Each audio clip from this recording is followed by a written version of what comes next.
c'était sûr en fait. C'était sûr.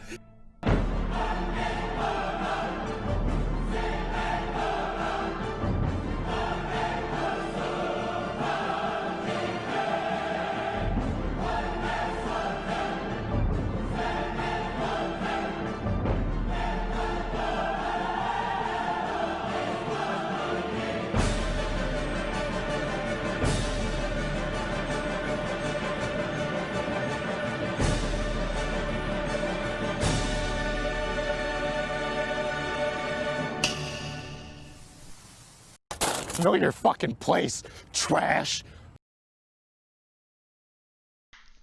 Bonjour, alors aujourd'hui nous allons vous présenter notre projet de JavaScript. Donc nous avons simplement fait un petit jeu de démineur. Donc à la base nous avions commencé par un simple jeu, très basique, et au fur et à mesure du temps, avec les retours des personnes qui ont testé notre jeu, nous avons rajouté des options telles que la mise en place des drapeaux, la mise en place du clic-molette, des règles et de différents niveaux de difficulté. Alors, on va vous présenter rapidement le jeu parce que vous avez déjà pu voir quelques parties, un bon nombre lors de la petite intro. Donc par exemple ici en mode simple, vous pouvez voir que au début, il ne se passe rien et il faut attendre le premier clic avant que le compteur ne démarre. Nous avons fait une animation en cas de défaite et nous avons aussi une animation en cas de victoire. En cas de défaite, vous pouvez voir les bombes, hop, et vous pouvez refaire une nouvelle partie. Nous avons aussi fait une page d'inscription pour pouvoir s'inscrire et enregistrer nos scores. Et donc cette page d'inscription est très simple, donc il faut juste rentrer un pseudo, celui que vous voulez, une adresse email et alors un mot de passe. Pour le mot de passe, nous avons mis en place qu'il faut au minimum une majuscule, une minuscule et un nombre. Alors nous avons aussi un top 50, donc pour apparaître dans le top 50, il faut être inscrit. Donc notre score est le score de victoire. Et donc on a les trois modes de jeu ici, donc le easy, le medium et le hard. Tout ça est enregistré dans une base de données Postgres, comme nos utilisateurs. Nous avons aussi un profil sur lequel vous pouvez retrouver vos scores au cas où que vous ne vous retrouviez pas dans le top 50.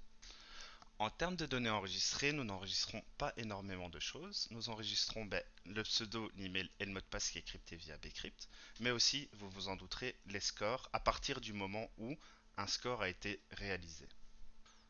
Alors, au niveau du jeu, nous avons réalisé à peu près tout ce que nous voulions réaliser, et même plus, grâce au retour de nos testeurs. On a encore quelques petits problèmes, mais c'est plus lié à Phaser 3 et le fait que cette librairie est très compliquée à mettre en place et à utiliser quand on commence de zéro. Lorsqu'on part en mode hard par exemple, vous pouvez voir qu'on a un écran noir. C'est parce que c'est très dur de faire un écran de chargement. En tout cas, on a eu très dur à le faire et on n'a pas réussi à faire un écran de chargement propre. Un autre souci que nous avons aussi eu pendant le projet, c'est que Heroku n'a pas de système de données persistant. Donc avec de base, au cours, on nous apprend à utiliser des fichiers JSON pour enregistrer nos utilisateurs, etc. C'est ce que nous avions fait au tout début. Mais une fois passé sur Heroku, on a remarqué que toutes ces données-là n'étaient pas persistantes. Et du coup, il fallait trouver un autre moyen pour que nos données soient persistantes, que le top 50 reste au fur et à mesure des mises à jour, que nos utilisateurs restent aussi. Et du coup, nous avons dû utiliser un système de base de données avec Postgres.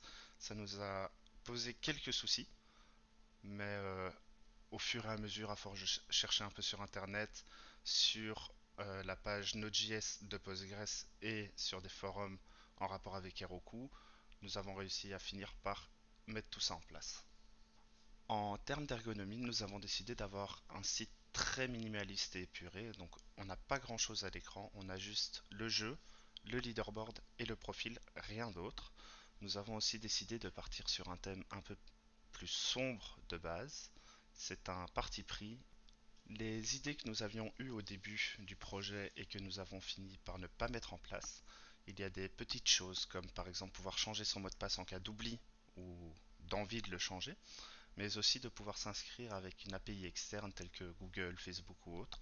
Pour tout ça, nous n'avons pas eu le temps malheureusement, mais rien ne nous empêche de pouvoir continuer à développer le site et le faire par la suite.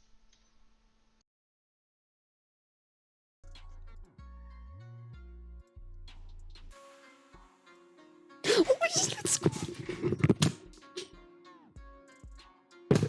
Let's go. Putain, let's go. Le démineur qui est fini en mode hard par le joueur français. Serrant. Let's go, putain.